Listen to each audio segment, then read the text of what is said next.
दोस्तों, जब कोई मशीनरी आ जाती है तो कहीं ना कहीं वो लोगों की जगह ले लेती है। वो मैनुअल काम जो देरी से होते थे या तंगी होती थी उनको करवाने में, मशीनरी से या ऑनलाइन प्रोसेस हो जाने से थोड़ा आसान हो गया। और इसीलिए अब ऑनलाइन की तरफ लोगों को धकेला भी जा रहा है कि सब कुछ ऑनलाइन होगा, permit online, tax online, FASTag भी कट रहा है।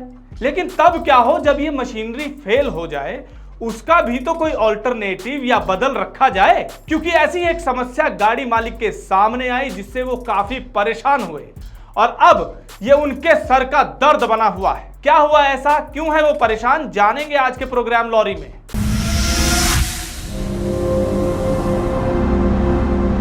नमस्कार, ट्रांसपोर्ट टीवी में आपका स्वागत है। मैं हूं असलम कुरैशी, आप देख रहे हैं प्रोग्राम लॉरी। दोस्तों, नितिन हैं, बस के मालिक हैं, बस ऑपरेटर समझ लीजिए। इनकी एक बस 11 मई को दिल्ली से काशीपुर उत्तराखंड के लिए निकली। इन्होंने एक बुकिंग ली थी जिसमें एक बारात को उत्तराखंड पहुंचाना था। उस बस में लगभग 50 से 60 लोग सवार थे। दिल्ली से वो निकले, कॉन्ट्रैक्ट कैरिज का परमिट उन्होंने ले लिया था। उत्तर प्रदेश आए, वहां का भी टैक्स ले लिया। लेकिन जब ये उत्तराखंड पहुंचे, उत्तराखंड के बॉर्डर पर, वहां पर ये ऑनलाइन टैक्स भरने के लिए रुक गए। किसी होटल पर गाड़ी रोक ली कि चलिए यहां पहले टैक्स भर ले, फिर आगे चलते हैं, नहीं कोई रोक लेगा तो चालान हो जाएगा। अब वहां पर लगभग 2 घंटे ये खड़े रहे, बार बार ट्राई करते रहे, लेकिन वेबसाइट नहीं चली। आप देख सकते हैं स्क्रीन पर, हम आपके सामने इमेजेस शेयर कर रहे हैं जो इन्होंने स्क्रीनशॉट खींच कर रखी थी।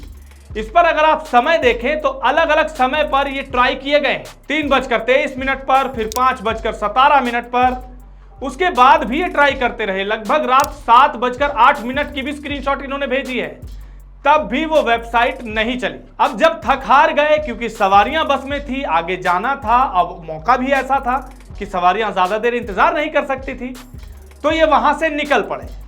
जैसे ही काशीपुर उत्तराखंड पहुंचे, या यूं कहें कि बॉर्डर पार किया, इन्हें आरटीओ साहब मिल गए और वही हुआ जिसका डर था।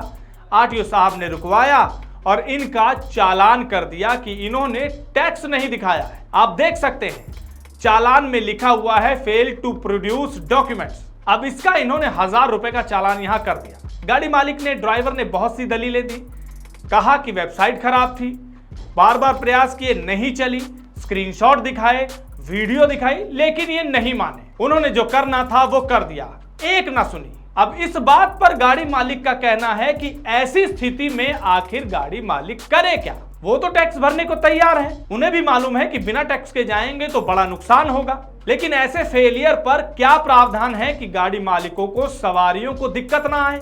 प्रशासन को इस तरफ भी तो ध्यान देना चाहिए। जगह जगह से टैक्स बूथ है वो हटा दिए गए हैं। बहुत हाथ पैर मारने के बावजूद जब इनका चालान हो गया तो ये टूट गए और निराश होकर इन्होंने हमें ये वीडियो बनाकर भेजी है कि सिस्टम का क्या करें। अगर चेक पोस्ट टैक्स की वेबसाइट नहीं चल रही है तो मैं क्या, कोई भी उस ड्यूरेशन में टैक्स नहीं भर पा रहा था। मैंने कुछ लोगों से संपर्क भी किया जो लोग टैक्स भरते हैं रोड साइड में, कुछ बूथ वगैरह लगा के, बट उनका भी कहना यही था कि आज दोपहर के बाद में साइट नहीं चल रही है, टैक्स नहीं भरा जा रहा है। तो ऐसे में हम लोग क्या कर सकते हैं। मैं 2 बजे से लेके 5 बजे तक करता रहा ट्राई, बट नहीं हुआ। शाम को 8 बजे के बाद ये साइट चली है, उसके बाद टैक्स कटे हैं, उससे पहले टैक्स नहीं कट रहे थे। चालान इनके हाथ में आया, आखिरकार शाम को 7:30 बजे साइट चली, फिर इन्होंने टैक्स भी भर दिया। 1280 रुपए का इन्होंने टैक्स भर दिया। अब इसके बाद ये चिंतित इस बात से हैं कि वो जो चालान इन्हें मिला है, अब वो भरने जाएंगे तो ये 1000 रुपए लिखा तो है, इन्हें डर है कि वहां जाएंगे तो पर सीट के हिसाब से चालान ठोका जाएगा। तो उम्मीद भी कर रहे हैं कि 45 से 50 हजार रुपए इनके लगेंगे। और किस लिए, जहां इनकी कोई गलती नहीं है, जहां वेबसाइट डाउन हो गई। अब इसी बात की पुष्टि के लिए हमने एआरटीओ साहब से बात करने की कोशिश की, संपर्क करने की कोशिश की, लेकिन साइट पर दिए गए नंबर ही नहीं लग रहे थे। अब एक बात यह भी है, अक्सर करके जो साइट पर नंबर डाले जाते हैं, कहीं ना कहीं वो सिर्फ खाना पूर्ति नजर आते हैं। आधे से ज्यादा केसेस में नंबर नहीं मिलते। तो क्या वाकई में वो खाना पूर्ति के लिए या जनता को सिर्फ गुमराह करने के लिए डाले जाते हैं? इस पर भी प्रशासन को, सरकार को ध्यान देना चाहिए। अगर वो वाकई जनता के लिए चिंतित हैं, उनके बारे में वो सोचते हैं। और ऐसी जो समस्याएं आ रही हैं, वेबसाइट डाउन हो जाना, साइट का ना चलना, वो भी घंटों घंटों, इसका कहीं ना कहीं ऑल्टरनेट ढूंढना होगा, नहीं तो इसी तरह गाड़ी मालिक परेशान होते रहेंगे, निराश होते रहेंगे। क्योंकि जहां 2 पैसे बचने की उम्मीद है वहां इतने पैसे लग जाएंगे तो इस काम की तरफ कौन आना चाहेगा। इस वीडियो को देखकर आपके क्या विचार हैं कमेंट सेक्शन में लिखकर जरूर बताइएगा। अगर आपने अभी तक हमारा YouTube चैनल सब्सक्राइब नहीं किया है तो चैनल को सब्सक्राइब कर लें। फेसबुक और ट्विटर पर भी आप हमें फॉलो कर सकते हैं। ट्रांसपोर्ट टीवी देखने के लिए धन्यवाद। दोस्तों, गाड़ी का बीमा करवाने के लिए आपको एक गली में 2 एजेंट मिल जाएंगे, लेकिन बात होती है सही पॉलिसी और सही प्रीमियम की।